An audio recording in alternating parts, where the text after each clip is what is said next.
తుఫాను నా వల్లనే వచ్చింది, ఇది నా వల్లే వచ్చింది మీ మీదకి. కనుక నన్ను ఎత్తి సముద్రంలో పడేస్తే ఇది ఆగిపోద్దని చెప్పారు.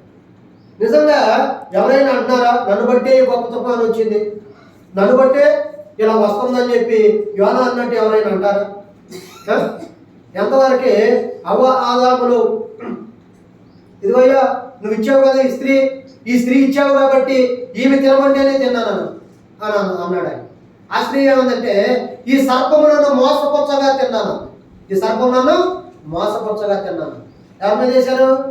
ఆదాం మీద లేదు తప్పు, అవ్వ మీద తప్పు లేదు, ఎవరి మీద చేసింది? సర్పం మీద. అందుకనే అప్పుడు వారికి చక్కగా నడుస్తూ తిరిగే ఆ సర్పం అప్పటి నుండి ఏమైపోయింది? కాళ్ళు పోయింది.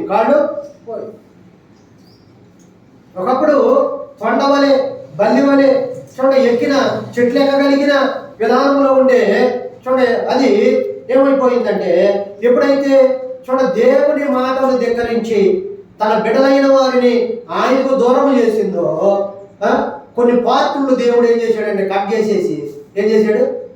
ఆపరేషన్ కాదు, సర్జరీ తీసేసాడు. అసలు ఏమీ లేకపోకుండా, అసలు అంతకుముందు నీకు కాళ్ళు చేతులు ఉన్నాయని తెలియకోకుండా దేవుడు పూర్తిగా తీసేవగడవాడించాడు. ఒక ఆయన ఉన్నాడు, ఆయనకు చేతులు ఉండవు, కాళ్ళు ముట్టికి ఎక్కడికే ఉంటాయి. ఆయన ఏమంటాడో తెలుసా?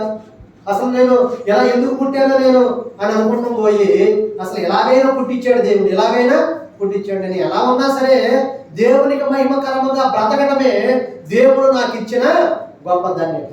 చేతులు లేవు, కాళ్ళు లేవు, చొక్కా వేసుకోలేడు, అన్నం తినలేడు, ఏమీ చేయలేడు. అయినా సరే ఎలా ఉన్నాడు? మన దగ్గర ఒక ఆమె వచ్చింది, స్యూ థామస్ గారు అని.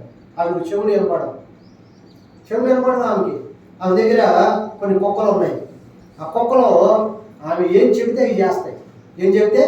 సైకిల్ చేస్తే చాలు, సైకిల్ చేస్తే ఆమె ఏం చేయమంటే అవి చేస్తాయి.